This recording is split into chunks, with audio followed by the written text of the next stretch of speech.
An alcoholic and very grateful one. I don't. I look forward to listening to your shares back. Thank you. That was it. No, okay. I'll carry on.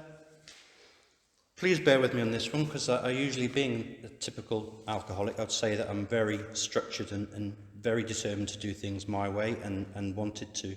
In the past, I'd have been coming in like these high school kid things you see in films when they're stacked up with books and references and all this sort of stuff. But I'm going to experiment tonight and just bar a couple of key phrases that I wanted to kickstart me with. I'm just going to wing it and see what happens, and hopefully there's something comes out that you can benefit from. But as much as anything is what I've learnt in AA is that I'm not here for me, I'm here for everybody else, but also your experiences back actually helps me as well, which is a bit of a twist in things, but it actually does.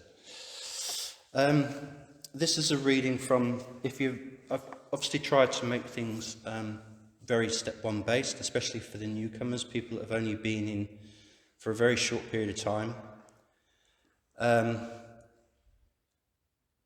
12 months ago yesterday was my first year of being in this amazing association, Anonymous, and 12 months ago, or my ego would say 331 million 0.5 seconds ago, I had absolutely no concept about AA. I didn't realise an alcoholic, and I had no concept again of the fact that one, it's an illness for me, and two, that actually I can not be cured, but I can recover from the situation that I'd put myself in.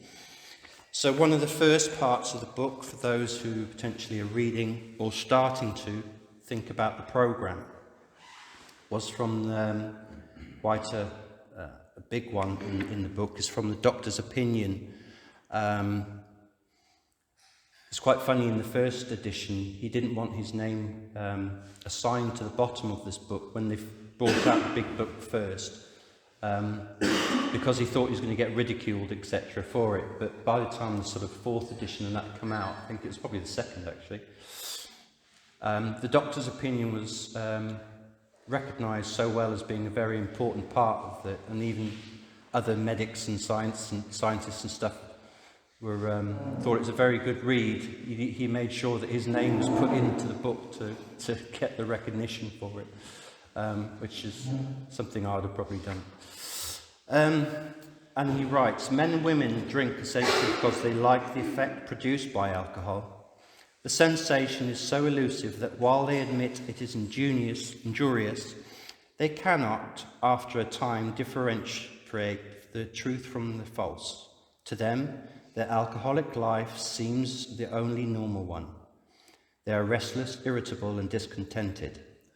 Unless they can again experience the sense of ease and comfort which comes at once by taking a few drinks which they see others take in impunity, after they have succumbed to the desire again, as so many do, the phenomenon of craving develops. They pass through the well-known stages of a spree, emerging remorseful, with a firm resolution not to drink again. This is repeated over and over, and unless this person can experience entire psychic change, there is very little hope for recovery. When I first read that, I was in the position of obviously admitting that I'm an alcoholic, the very first step. It felt a very hopeless paragraph, but I realised then the reason why I was here and why I turned up. I wouldn't say, there's obviously different phrases, different people, different stories where, your rock bottom is different to my rock bottom. You drink at certain times of the day, I don't drink. You drink certain drinks, I don't drink. everybody's sort of associated in the fourth edition, where it says there's so many different people and variations within Alcoholics Anonymous. It's easy to think that potentially if you drunk 24 hours a day, and you didn't, and you listened to a share like that you think, oh, am I an alcoholic? I mean, luckily the case is that isn't the case. It's as much as anything, for me personally, was what it says there, this phenomenon of craving, based on the fact that an alcoholic such as myself has an allergic reaction to what's happening when I take an alcoholic drink. It's a weird phrase to use, and they use it in the book, but it's only classed as an allergy is an abnormal effect to something. So say like if you have a nut allergy, then you react physically to that. An allergy can be anything from crayfish or milk or dairy, anything like that. But for me, it's a physical craving where once I have that first drink, it's never enough, and two, I don't know when that's going to stop. Predominantly towards the end of my drinking career, which I think it was towards the last couple of years, a few years, there was very little mornings I actually remembered what happened the night before. Luckily, I think to myself that I'd gone very lonerish with my drinking before the end, so I wasn't really potentially putting myself at harm, in risk. But in terms of blackouts and things like that, it could have gone very badly wrong. I do believe, and I know that the fact of step one is to say that you, it's saying that you're powerless and that life is unmanageable, which when you're feeling crap, disoriented, confused, baffled, to admit something like that is very hard because it's something else on top to deal with. That's how I felt. It was like, shit, my life's terrible. Now I have to admit that.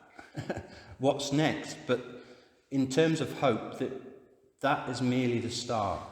The rest of the journey past step one is all about building you up and looking at your life that you had in a different way. So I think what I'm just saying quickly for the group is that if you are early on and feel worried about the fact that step one is this admission, don't, because it's the start of the program, it's the start of the text, the start of the book. The malady, which they say about again, is the disease, the illness for me, is how, when I wasn't drinking, my life was ruled by when the next drink was going to happen. I've joked about it in the past because it is quite a funny thing, but I think because I'm here tonight and I'm sitting in front of you lot, it sounds a bit more harsh than it was, but I did actually feel I don't know how I actually had a full-time job and a family to run, because I felt I needed a PA for my thinking in terms of the alcohol process. When I wasn't drinking, I think the term can be classed as a functioning alcoholic, where you do your day-to-day as much as you can and you work, but then as soon as possible, when you can crash, I did personally, would just totally obliterate the rest of the day and then just on work, drink, sleep, repeat from whenever. I never used to be an everyday drinker, but for the last couple of years, unless I was ill, as in physically ill from something, alcohol would have to be part of the process. And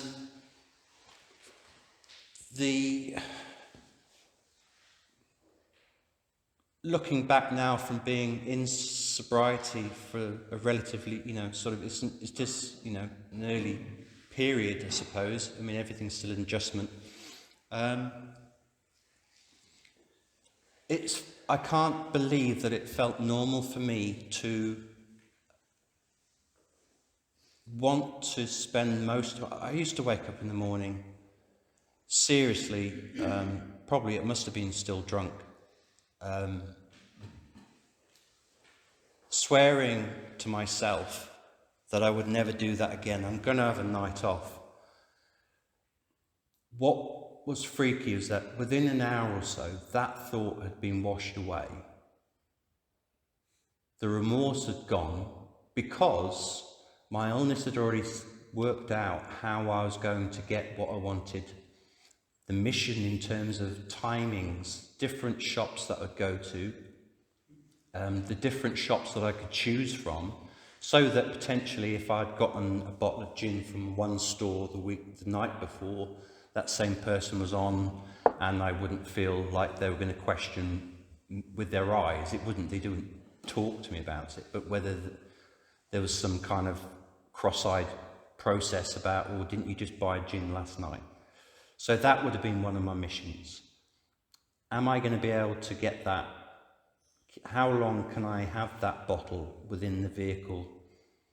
So if I don't buy it until I come home, then I'm more likely to say that I won't have a drink of it. Then obviously, I used to carry this little work satchel, a man bag, for my notes and documents. My first procedure would be to go, fill that up so that it'd have my drug of choice was the straightest gin possible and the strongest red possible. I would take that into my cabin, which a lot of people know me as Dan the Shed, because I came into AA via Zoom back in lockdown. I would drop that off, and then I'd go back into the house, say hello to the family as if everything's normal, rush around thinking I'm doing brilliantly and being the best dad because I'm smiling, but all I could think about was what's the best option in terms of, I need to go back into the cabin because I need to sort some emails out. I need to write some notes about the work. I need to go back in the cabin. Let me fix that for you, darling. I'll fix that. I'll go in the cabin and fix it. It was basically any excuse to get back out there. It was almost like a birthday ritual where I had the quickest I could get there, the best, just to get a shot, to get me started. And if I didn't have that ability to be able to get in there, to get the drink before I came home, and there'd be a tickle left over from a bottle or something, it would have to be drunk just to keep me going. And I admit it, I have been situations where I couldn't wait to get home, just to wet my teeth with it to keep me going. That's the concept in my head of how unmanageable my life was, because the malady and my illness was running the show, and all I could think about, no matter how well I thought things were going, I was still unable to run my life without alcohol. And it's scary to think, really. Physically, how I managed it. The only thing I think towards the end was that my body physically was really struggling to keep going. And my illness, the reason why I was able to work to a degree, was that I think my illness just he knew he needed a taxi driver to keep the alcohol flowing.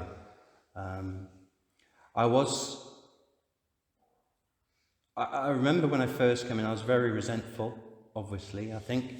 But I blamed the fact that I was here, not because of myself, was because I felt I'd been threatened by my partner. She had messaged my whole family saying, you sort your son out, because I can't do anything else for him with his drinking. And that was my go-to, blame everybody. This is why I'm here, my wife's done this. And so I just need to gather myself a little bit on that one.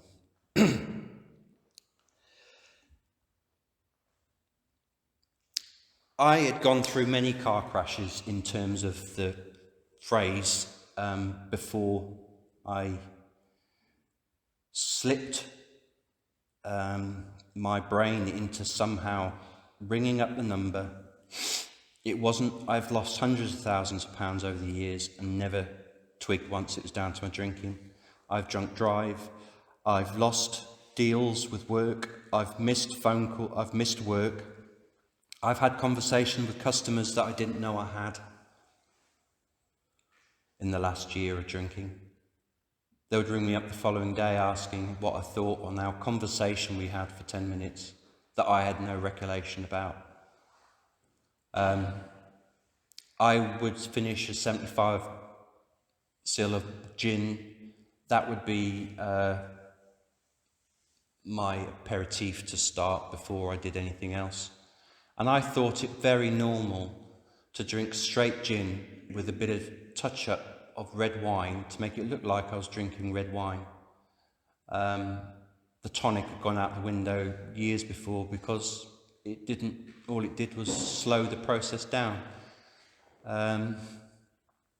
How the hell can I go through from drinking that amount a day, blinking off the fact that my nose was bleeding in the morning or they were sick on the bed as if it was just down to something else and carry on and think that was normal? How the hell 12 months later can I still, from after being in that situation, how on earth am I sober? How can I feel happy? How can I feel grateful today? I feel elated, I'm happy, I'm calm, I'm grateful. Most of the time, apart from when I get my share backs. And the only answer is Alcoholics Anonymous. I had no idea who you were, what you were, and why you were. But I'm so fantastically happy that I found the right people who showed me the program, the text in the book, and followed the steps correctly. For me to be here today sharing with you is just, yeah. I'm going to leave it there before something happens and I haven't got any tissues. So thank you very much. Thanks, Dan.